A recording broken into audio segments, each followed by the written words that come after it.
ముందుకు తీసుకువెళ్తాం.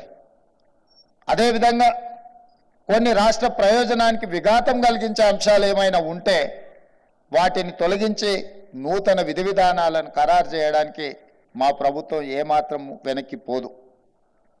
అందుకే మిత్రులారా, ఇప్పటిదాకా మా మిత్రులు చెప్పినట్టు చాలా వరకు తెలంగాణ రాష్ట్రంలో పట్టాలు పొంది విద్యార్థులు బయటకు వస్తున్నారు. కానీ ఉద్యోగ ఉపాధి అవకాశాలకు వెళ్ళినప్పుడు వాళ్ళు తెచ్చుకున్న పట్ట అక్కడ ఉన్న అవసరాలకు సరిపోవడం లేదు. ఈరోజు they are getting certificates, degrees are PGs, PhD. కానీ నిజంగా ఉద్యోగానికి వెళ్ళినప్పుడు, ఉపాధి కోసం వెళ్ళినప్పుడు ఈ చదువుకు అక్కడి అవసరానికి దెర్ ఇస్ ఎ గ్యాప్. అందుకోసమే ఈరోజు ప్రతి సంవత్సరం మన దగ్గర నుంచి 1,00,000 పైగా ఇంజనీరింగ్ స్టూడెంట్స్ బయటకు వస్తున్నారు. అందరికీ ఉద్యోగాలు దొరకడం లేదు, అందులో కొందరికి మాత్రమే దొరుకుతున్నాయి.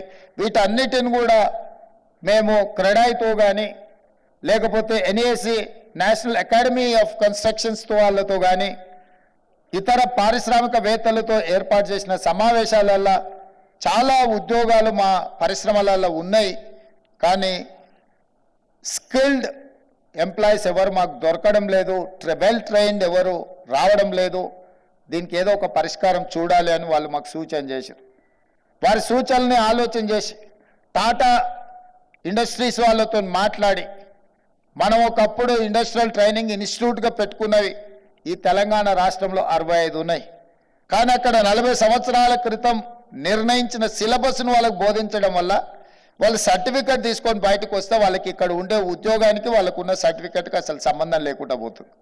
అందుకే టాటా ఇన్స్టిట్యూట్తో మాట్లాడి వాటిని అప్గ్రేడ్ చేయడానికి ఐటీఐలను కాస్త అడ్వాన్స్డ్ టెక్నాలజీ సెంటర్స్గా అక్కడ సాంకేతిక నైపుణ్యాన్ని అభివృద్ధి చేసి సిలబస్ను మార్చి వాళ్ళకి అక్కడ ట్రైనింగ్ ఇచ్చి అక్కడి నుంచే వాళ్లకు పరిశ్రమలకు ఉద్యోగ ఉపాధి అవకాశాలు కల్పించడానికి కాంగ్రెస్ పార్టీ ప్రభుత్వాన్ని ఏర్పాటు చేసిన మరుక్షణం టాటా యాజమాన్యంతో మాట్లాడి 2,400 కోట్ల రూపాయలతో వాటిని ఆధునీకరించే పనిలో మా ప్రభుత్వం నిమగ్నమైంది.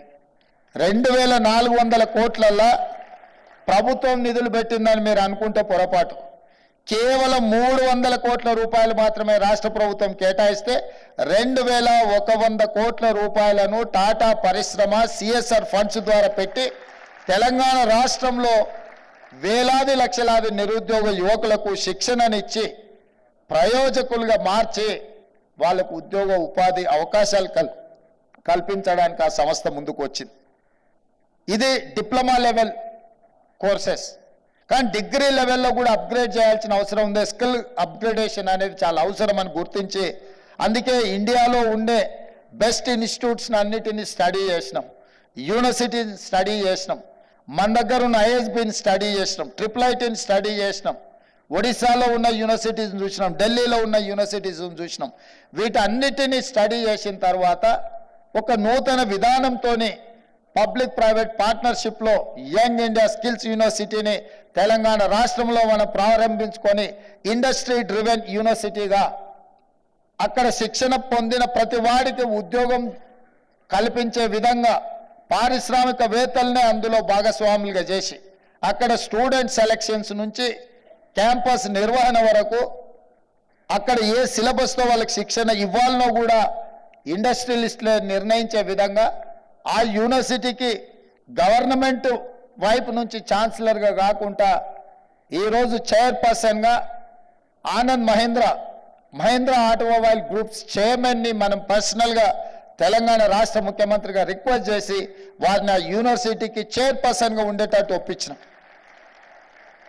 రేపు వారితోని తెలంగాణ రాష్ట్రంలో ఉన్న ఐటీ, ఫార్మా, అదర్ ఇండస్ట్రియలిస్టులతో అందరితో ఒక సమావేశాన్ని ఏర్పాటు చేసినాం. దాని నిర్వహణకు అవసరమైన కార్పస్ ఫండ్ను కూడా ఇండస్ట్రియలిస్టుల నుంచే కలెక్ట్ చేయాలనుకుంటున్నాం. మా జయేష్ రంజన్ గారు దీన్ని కోఆర్డినేట్ చేస్తున్నారు.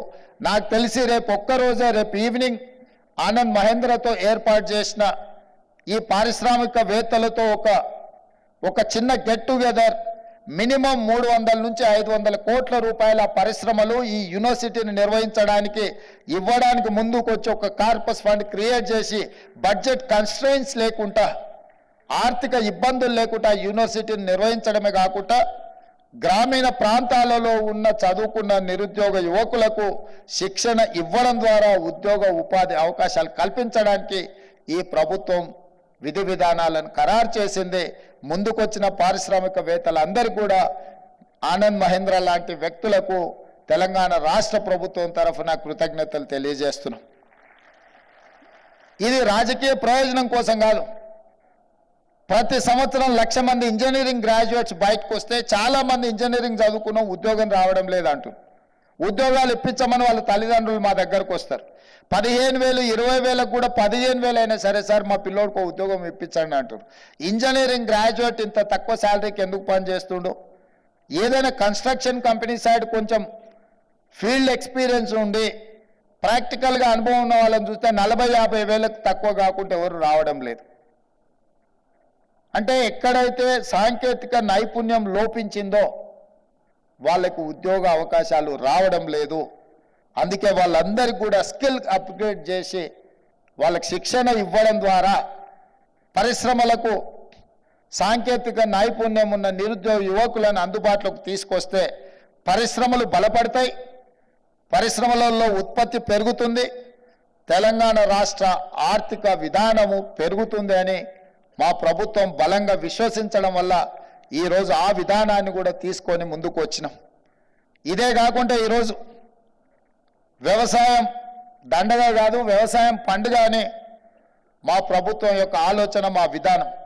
అందుకే రైతులకు ఉచిత విద్యుత్ ఇచ్చినాం, రైతులకు రుణమాఫీ చేసినాం, రైతులకు సబ్సిడీలో ఇత్తనాలు ఇచ్చినాం, రైతులకు సబ్సిడీలో ఎరువులు ఇచ్చినాం, రైతులకు సబ్సిడీలో వ్యవసాయ పనిముట్లను ఇచ్చినాం. అయినా రైతుల జీవితాలలో మార్పు రావడం లేదు, ఆర్థికంగా నిలదొక్కుకోవడం లేదు. ఈరోజు కూడా రైతులు ఆత్మహత్యలు చేసుకునే పరిస్థితి ఉన్నది. దీన్ని నిశ్చితంగా గమనించాల్సిన అవసరం తెలంగాణ సమాజానికి ఉన్నది.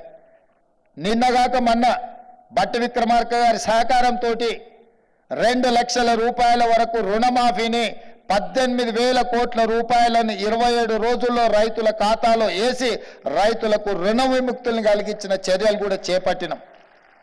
అయినా రైతులకు సాధించిన సంపదను తిరిగి భూమి మీదనే పెట్టుబడి పెట్టడం వల్ల ఈరోజు మన భూముల విలువ బాగా పెరిగింది. ఈరోజు ప్రపంచంతోనే మనం పోటీ పడగలుగుతున్నాం. అందుకే వ్యవసాయం మీద ఆధారపడ్డ రైతులకు అందరికీ నా విజ్ఞప్తి,